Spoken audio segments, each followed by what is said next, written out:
Hello मेरे प्यारे बच्चों, कैसे हो? उम्मीद है आप सब अच्छे हैं। कॉम्पिटिटिव माइंड्स का दूसरे एपिसोड में आपका स्वागत है। और आज हम लोग यहाँ पे बात करने वाले हैं कि best way to do self study. As we know, कोई भी कॉम्पिटिटिव एग्ज़ाम के लिए अगर आप तैयारी कर रहे हो तो उस कॉम्पिटिटिव एग्ज़ाम में आपका सेल्फ स्टडी बहुत बड़ा रोल प्ले करता है। Self study plays a major role. Specially अगर प्रिपरेशन कर रहे हैं आप नीट एंड जेई के लिए तो सेल्फ स्टडी बहुत बड़ा रोल प्ले करता है। तो उसका सही तरीका होना चाहिए, क्योंकि हम जब पहले पढ़ते थे, बोर्ड के लिए पढ़ते थे, जिस तरीके से हम लोग पढ़ते थे उस तरीके से हमें बहुत अच्छा परसेंटेज आ रहा था। But in the mean time अगर हम जेई और नीट प्रिपरेशन के लिए वही सेल्फ स्टडी का तरीका अपनाते हैं, हमें उतना अच्छा स्कोर नहीं मिलता है, अनइवन स्कोर मिल जा रहा है। मतलब इसमें क्या प्रॉब्लम है? अब तो सही अपना सेल्फ स्टडी कर रहे हो, आप पढ़ाई कर रहे हो, आप मेहनत कर रहे हो, सब कुछ सही है, बट मार्क्स क्यों नहीं आ रहा है? बच्चों, ये मार्क्स इसीलिए नहीं आ रहा है कि आपका जो सेल्फ स्टडी का तरीका है वो थोड़ा सा गलत है। उसको मॉडिफाई करना पड़ेगा। जिस तरीके से आप पढ़ते हो वो बोर्ड लेवल तक ही सही है, बट अगर नीट एंड जेई टाइप का कुछ एग्ज़ाम में जिसमें एप्लीकेशन बेस्ड एग्ज़ाम होता है, के लिए आप अगर तैयारी कर रहे हो तो उसमें वो सेल्फ स्टडी उतना काम का नहीं है। ये सारे चीज़ कैसे, अच्छा तरीका कैसा है, ये सारे चीज़ मैं आपको इस वीडियो में बताने वाला हूँ और आप उसको एंड तक वीडियो को देखिएगा। और अगर आप नए इस चैनल पे तो चैनल को सब्सक्राइब ज़रूर कर लीजिएगा। वीडियो अच्छे लगे तो लाइक ज़रूर कीजिएगा। तो चलिए शुरू करते हैं। तो बच्चों, यहाँ पे मैंने जैसे बताया, self study plays a major role for any competitive exam. कोई भी कॉम्पिटिटिव एग्ज़ाम का प्रिपरेशन करते हो तो सेल्फ स्टडी बहुत बड़ा रोल प्ले करता है। अब ये सेल्फ स्टडी होता क्या है? What is self study? Sir, हम लोग क्लास करते हैं, क्लास अटेंड करते हैं, वेदर इट्स ऑफलाइन और ऑनलाइन। आप कोई भी क्लास अटेंड करते हो, बट उस सिचुएशन पे आप उसको सेल्फ स्टडी में काउंट नहीं कर सकते हो। इसको लर्निंग कहा जाता है बच्चों। कौन सा है? लर्निंग। जैसे आप अपने स्कूल में या फिर अपना कोचिंग सेंटर में आपने क्लास करे हो, या फिर आप ऑनलाइन कोई क्लासेस ज्वाइन किए हो तो उसमें आप क्लास अटेंड किए हो, उसको लर्निंग कहा जाता है। This is not self study. पहली बात, सेल्फ स्टडी वो है कि आपका दिमाग को कितना प्रैक्टिस करवा रहे हो, आप अपना दिमाग को कितना एक्सरसाइज करवा रहे हो, आप अपना दिमाग का रिटेंशन पावर को कैसे चेक कर रहे हो, रिटेंशन, आपका ब्रेन कितना चीज़ों को रिटेन कर पा रहा है, वो सारे चीज़ होता है सेल्फ स्टडी के अंदर आता है, जो आप खुद पढ़ते हो। समझ में आ रहा है? अब देखिए, जब भी आपका क्लास होता है, कोई भी आप क्लास करते हो, टीचर पढ़ा देते हैं, ऑनलाइन हो या ऑफलाइन हो, या फिर आप खुद सेल्फ स्टडी कर रहे हो, मतलब अपने से तैयारी कर रहे हो, तो उस सिचुएशन पे आप क्या करते हो? पहले किसी नया टॉपिक पढ़ते हो, उसको समझते हो, समझने के बाद हम लोग तुरंत ही क्वेश्चन अटेम्प्ट करने लग जाते हैं। जैसे कि कोई भी किताब आपने पढ़ा है, कोई भी रेफरेंस बुक, तो उस रेफरेंस बुक से जो भी सॉल्व एग्जाम्पल्स होता है सारे आप सॉल्व करने लग जाते हो। बच्चों, यहाँ पे थोड़ा सा तकलीफ़ हो जाता है। ये जो मेथड है, आप थ्योरी पढ़ते हो, समझ लेते हो, उसके बाद सॉल्व एग्जाम्पल सॉल्व करते हो, देन सीधा आप पहुँच जाते हो एक्सरसाइजेस में, जो अनसॉल्व प्रॉब्लम्स होता है उसमें। बच्चों, यहाँ पे मैं आपको एक चीज़ बताता हूँ जो अभी फ़िलहाल आपको पता नहीं चलेगा, लेकिन 1-2 महीने बाद आपको पता चलेगा कि इतना ख़तरनाक तरीके से आपका प्रिपरेशन, आपका जो प्रॉब्लम सॉल्विंग एबिलिटी बहुत अच्छे से बूस्ट हो जाएगा। तो यहाँ पे क्या हो रहा है, उस चीज़ को बारे में बात करते हैं। तो देखिए, आप जब थ्योरी समझते हो, आपको जो पढ़ाया जाता है, आप ऑनलाइन क्लासेस से पढ़ लेते हो, या फिर आप खुद स्टडी करके कोई रेफरेंस किताब को स्टडी करके आप उस टॉपिक में अपना कमांड लाते हो, आप समझते हो। समझने के बाद हर एक किताब में कुछ क्वेश्चंस होते हैं, 20 से 25 क्वेश्चंस होते हैं अच्छे किताबों में, सॉल्व एग्जाम्पल्स होते हैं। तो वो सारे सॉल्व एग्जाम्पल बच्चों आपको सॉल्व नहीं करना है, मतलब अटेम्प्ट नहीं करना है। आपको करना क्या है? वो जो क्वेश्चन है, क्वेश्चन में क्या कह रहा है, उसका सॉल्यूशन आप पढ़ो। पेन यूज़ नहीं करना है, सिर्फ आप उस चीज़ को पढ़ते जाओ। आपने पढ़ लिया, पूरा ख़त्म, पूरा 25 क्वेश्चन आप एक साथ एक बारी में पढ़ो, किताब को बंद करो, छोड़ दो, दूसरा सब्जेक्ट पढ़ो, दूसरा काम करो, जो भी करना है करो। 3 से 4 घंटे बाद वही सॉल्व एग्जाम्पल जो आपने सिर्फ पढ़े थे, वो सारे क्वेश्चन का सॉल्यूशन छुपा के सॉल्व करने का कोशिश करो। अभी अटेम्प्ट करना है, पहले अटेम्प्ट नहीं करना था, पहले आपको रीड करना था, अभी छुपा के अभी अटेम्प्ट करो। उनमें से देखना मेजॉरिटी ऑफ क्वेश्चन सॉल्व हो जाएगा, लेकिन कुछ ऐसा क्वेश्चन रहेगा जो सॉल्व नहीं होगा।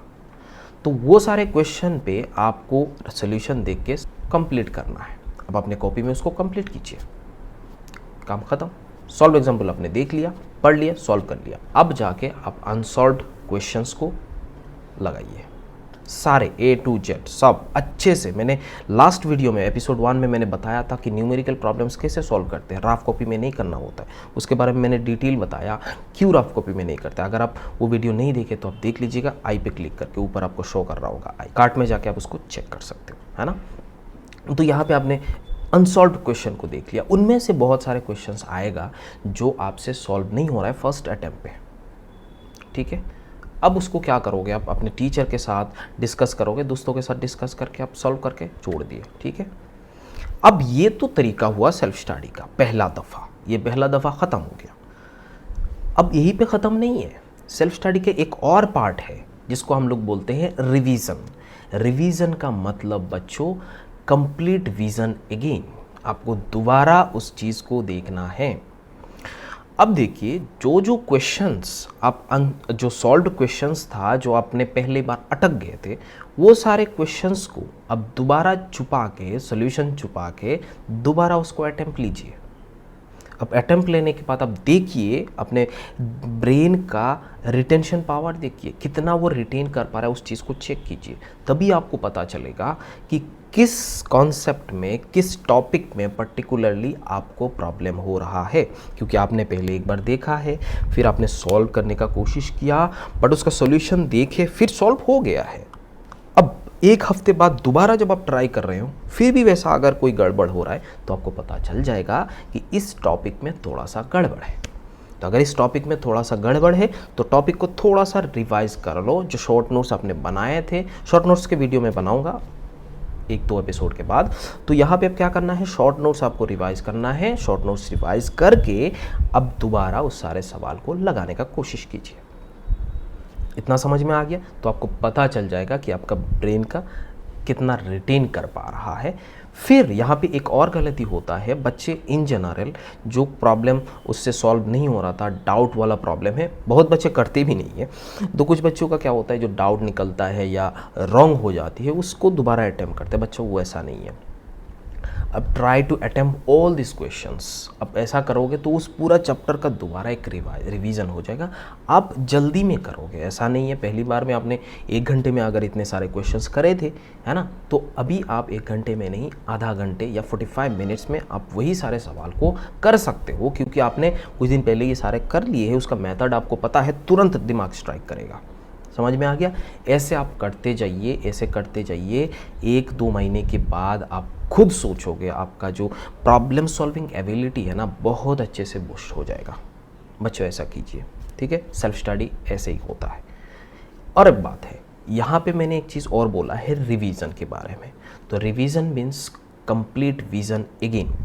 इसमें आपको रिवाइज हर दिन सोने से पहले एटलीस्ट 1 घंटा, स्पेशली अगर आप नीट एस्पिरेंट्स हो तो स्पेशली आपको फिजिकल, केमिस्ट्री एंड फिजिक्स का सारे शॉर्ट नोट्स 1 घंटे में थोड़ा सा एक बार रैप लेना है, पलटते जाना है, पढ़ना नहीं है, सिर्फ देखते जाना है क्या क्या चीज़ आपके पास है, क्या क्या चीज़ आपने पढ़ा हुआ है, सारे चीज़ ऐसे पेज पलटते जाओ, पेज पलटते जाओ, पेज पलटते जाओ, पेज पलटते जाओ। तो इतना ख़तरनाक तरीके से आपका दिमाग उसको फ़ोटोकॉपी की तरफ बना के रख देगा। आपको 1 महीने, 2-3 महीने के बाद ऐसे लगेगा कि सब कुछ आपको याद है। क्यों ऐसा मैं बोल रहा हूँ, क्योंकि क्या होता है, कुछ बच्चे, मान लीजिए अभी आपको कुछ चैप्टर पढ़ाया गया, काइनेमेटिक्स पढ़ाया गया, फिजिक्स का एग्जाम्पल लेते हैं, काइनेमेटिक्स पढ़ाया गया। फिर 2-3 महीने के बाद आपको डेफिनेटली आपका रोटेशनल मोशन, ग्रेविटेशन, एसएचएम, ये सारे चीज़ हो जाएगा। तो अब काइनेमेटिक्स, एनएलएम का प्रॉब्लम सॉल्व में आपको प्रॉब्लम हो जाएगा। क्यों? क्योंकि आपका रिवीजन नहीं हो पाया। बहुत सारे चीज़, कुछ चीज़ें आपके दिमाग में रहेगा, बट कुछ चीज़ें आपके दिमाग में नहीं रहेगा। तो वो सारे चीज़ को दिमाग में रखने के लिए 2-3 महीने तक एटलीस्ट तो ऐसे पलटते जाना है।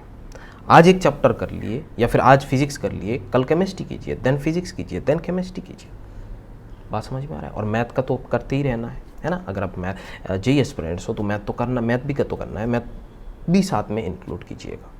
समझ में आ रहा है। तो revision is very much important. Complete revision कीजिएगा, सारे शॉर्ट नोट्स को अच्छे से देखिएगा, हर दिन एटलीस्ट 1 घंटा रिवीजन में लगाइएगा जो शॉर्ट नोट्स है उसको। और शॉर्ट नोट्स बनाते रहिएगा। शॉर्ट नोट्स कैसे बनाना है उसके बारे में मैं वीडियो बनाऊंगा। फिलहाल इतना है। अपने जीवन में ऐसा हुआ ही होगा कि एग्ज़ाम में जब आप जाते हो तो उस सिचुएशन में बहुत सारे सवाल होता है जो पहली बार सॉल्व नहीं होता एग्ज़ाम हॉल में। जब एग्ज़ाम के हॉल से बाहर निकलते हो इधर उधर हो जाता है, नहीं तो घर आने के बाद सॉल्व हो जाती है। क्या प्रॉब्लम है? वही प्रॉब्लम है जो आप पहली बार क्वेश्चन करे थे फिर छोड़ दिए थे, आप रिवाइज नहीं किए थे। याद करो, तो उसी के कारण आपका ऐसा होता है। जो मैंने सेल्फ स्टडी का तरीका बताया, पहले सॉल्व एग्जाम्पल करो, जो उसमें गलत हो रहा है उसको दोबारा एक हफ्ते बाद करो, अनसॉल्व प्रॉब्लम को भी एक हफ्ते बाद दोबारा रिवीजन कीजिए। तो वैसा करते जाओगे तो आपका एग्ज़ाम में बिल्कुल प्रॉब्लम नहीं होगा। एग्ज़ाम में आप सारे के सारे सवाल आप करके आओगे। बात समझ में आ रहा है? और आप बहुत ही अच्छा मार्क्स स्कोर कर सकते हो। बहुत अच्छा आपका प्रिपरेशन बूस्ट हो जाएगा।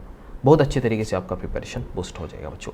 तो जो भी मैंने चीज़ें बताया वो सारे चीज़ आप अच्छे से फॉलो कीजिएगा। मैंने सबसे पहले बताया, पहले थ्योरी पढ़िए, थ्योरी समझना होता है, आप समझ लीजिए, सॉल्व एग्जाम्पल को कीजिए, सॉल्व एग्जाम्पल को पढ़िए, बिना देख के बिना पेन यूज़ करके उसको पढ़िए। फिर 4 से 5 घंटे बाद उसको सॉल्व करने का कोशिश कीजिए। फिर अनसॉल्व प्रॉब्लम में जाइए। अब तुरंत अनसॉल्व प्रॉब्लम में मत जाइए। थ्योरी पढ़ के अनसॉल्व प्रॉब्लम में जाओगे तो फंस जाओगे, कॉन्फिडेंस डाउन हो जाएगा। कॉन्फिडेंस डाउन हो जाएगा तो आप कर ही नहीं सकते। ठीक है, तो ऐसा फॉलो कीजिएगा। तो मिलते हैं अगले वीडियो में, तब तक खुश रहिएगा। Thank you so much and all the best.